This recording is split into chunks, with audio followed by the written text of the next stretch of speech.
kasi favorite ko to ngayon si Erwin Tulfo. Gusto ko yung accent ni Erwin Tulfo. American daw yung accent niya. American accent. Sa Amerika ba yan, Kate? Ha? Taga-Amerikano ba yan? May iba siyang pangalan eh. Ano siya? May iba siyang pangalan, Eric Sylvester ba yun? Sylvester. Sylvester. Sylvester. Oh, siya Sylvester. before. No. Eric Sylvester? Buhay yeah. naman yun sa Erwin? Oh. US citizen siya before. Bakit? American citizen? No, di ba ito yung dating yung pina-appoint nila before. secretary ng DSWD? Yes. Na hindi na-confirm sa Commission on Yes. Appointments kasi may question Nakita. kung natural born ba yan? Oh, tama. Yan. Bakit siya nakaupo dyan, senador? Di ba? Walang na-question kung hindi siya Na-dismiss po. Na-dismiss po yung nag-question sa kanya. Na-dismiss sa... Sa Comelec yata? Comelec, kay George Garcia. Na-dismiss. Kaya pala, kaya pala American accent. Kaya ko lang doon yung Erich. tinagalog niya talaga yung kukwelyuhan kita. Hindi, sayang mother, no? Yung dati kasi ang ingay-ingay niya, ang tapang niya. I thought paglalaban niya yung kung ano para sa bayan. Pero ngayon parang may mas more on kung sino yung kanyang poprotektahan. Hindi ko kilala yan eh. Yung Opinion ko Rafi lang yan, Tulfo ang kilala ko eh. But siya naman, I think nag-apologize naman. I think After. nag-apologize. Hindi naman siya nag-apologize. Hindi siya nag-apologize? Sa media lang siya nag-apologize eh. Yes. Hindi valid yung apology niya, hindi yan personal. Dapat naman Senator Erwin Tulfo, sa ka-senior naman ni Senator Marcoleta sa iyo na hindi ka nga abogado. Ay may puntahan mo doon. You should have the humility to say, sorry, Senator. Sir, forgive me. Because you know, sometimes nadadala lang po ako kasi akala ko po naka-camera, may camera sa harap ko eh. Sanay siya sa Medyo radio, sa masyate lang TV. po ako, ganyan. Pasensya nyo lang ako. Ganyan ba? Parang yung best friend mo yan, mother. Talagang pag may camera talagang Oh, di ba? bongga. Diba? Yan ang problema pag may camera sanay na sanay ito. Sino ba yan, di ba? Ano ba trabaho niyan? Ako gusto ko talaga malaman dahil si Rafi Tulfo kilala ko eh. Ito, Erwin Tulfo, hindi ko to kilala. Sa ibang galing to Amerika, nag-military sa Amerika. Something like Tapos that. umuwi dito, naggumawa ng radio program kagaya sa kuya niya. Di ba lahat ng mga ito, pinaaral ito ni Ramon Tulfo? Yun naman ba? Oo, yung kuya nila. Dapat si Ramon Tulfo, Mon, pakisaway-saway mo nga yung kapatid mo. Kinukonsinti ka. Kinukonsuntin mo naman yata eh. Di ba? Si Ben Tulfo pa yung medyo ano. Yung bata. Kasi naman, tatakbo din yun eh. Ito na naman mga Tulfo, tama na. Mawa na kayo sa amin. May dalawa na Gusto sila niyo pa, magtatatlo kayo dyan? Hindi na. Ito, tatakbo si Rafi Tulfo eh. Re-electionist siya eh. Di ba? Yeah, tama. Madadamay ka dyan, Rafi, sa ginagawa ni Erwin. Yeah. Di ba? Sinapilido mo yan eh.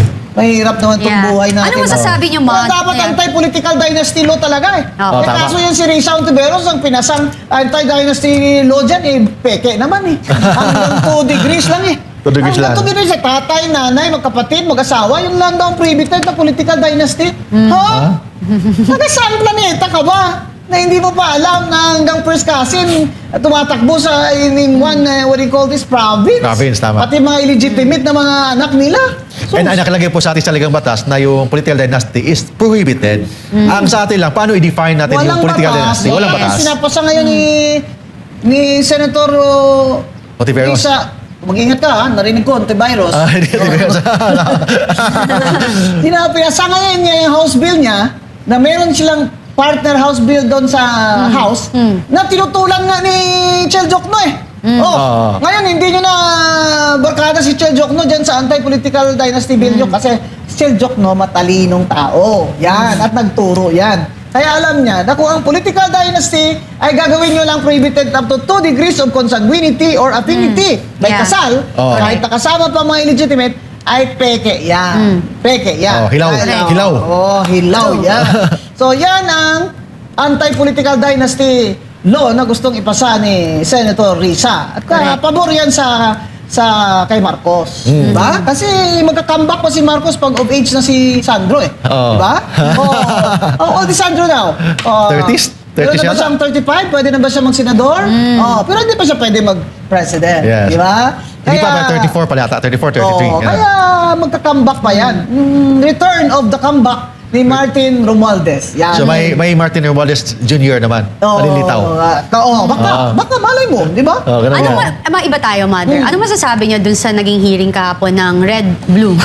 Taon sa? Blue Red Ribbon, Red Blue Ribbon Committee. Sino yung Red Red Ribbon Red Committee. Ribbon Committee na tinatawag Bakit yung nila. Red Ribbon? Kasi ako, ang nakita ko, umpisang-umpisa pa lang, talagang they're trying to, to malign and character Hindi, gusto assassinate. nila, hindi talaga magpatuloy ang 18 Marines na mag-testify, no? Yes. Yung bakit binablock, di ba, nung Oo. una, binablock pa ng isang cabinet member, si Senator Robin Padilla, nung pagpasok yung mga 18 senators. Oo. Bakit? Oo nga. Yun Anong yung intention? nakaraan. Si Rimulya? Oh, yes, yes. Ako, buti Yung pa si nakaraan. Secretary Rimulya. Kati, nakahawak pa siya kay Robin. Hinawakan na yung dibdib. Ha? Swerte. Diba? Hindi, pero I'm talking about yung kahapon. Ano? Na Blue yung Ribbon hearing, versus oo. Red Ribbon? Oo, ni Raffy Tulfo. Yeah, yung Ay, Red Ribbon. Erwin Tulfo. Erwin Tulfo pala. Oh. So, ang Sino nakita naman ko, ang witness niya doon? sila.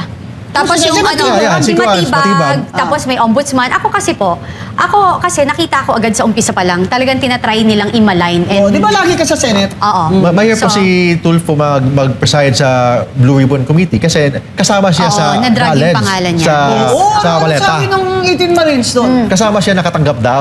nakatanggap siya. Tapos siya mag-imbestiga sa kanyang sarili. Parang dapat mag-resign siya kung legitimate yung... Tsaka nandyan ba yung Kati sa affidavit? Yes, Nung 18 Marines na yun? nandun yun. Dadoon siya. Agoy!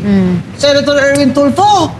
Abay, dapat ngayon pala, nag-inipit ka na pala dyan sa Red Ribbon Committee mo. Oo. Ano ba yan? Ikaw mag-imbestiga, ikaw din ang inaakusahan nila. So, inimbestigahan po niya ang kanyang sarili.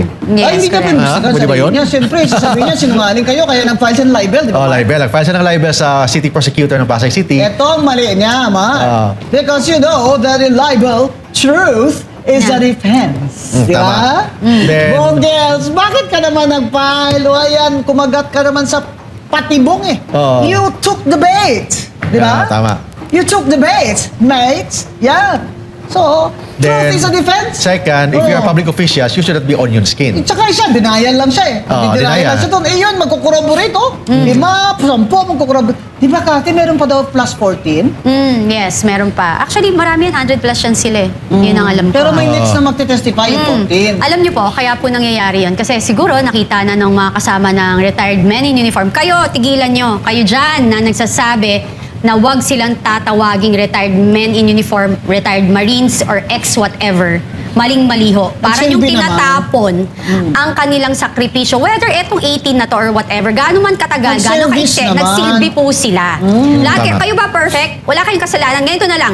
Kayo dyan, na sinasabi nyo, wala kayong ninakaw. Sige nga, mag-public kayo, magpa-video kayo, sabihin nyo, mamatay na mga anak ko, mamatay na buong pamilya ko, karmahin na ako, hindi ako nagnakaw ni Cinco. Sige, I dare you guys. Yun. At I dare you guys. Senator Erwin Tulfo, nagsilbi naman sa Amerika.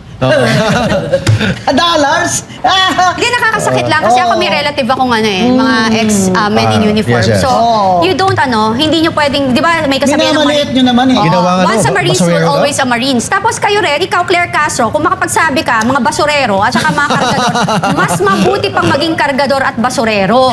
Dahil sila, nagkakakayo, nadudumihan, bumabaho, nagpapawis sa legal na paraan. So, Oo hindi nga. nakakaya ang trabaho nila, kaya matapobre kayo, ang sasama ng ugali nyo. Ako, galit na si Kati. Umayos kayo. Umayos ka dyan. Umayos ka.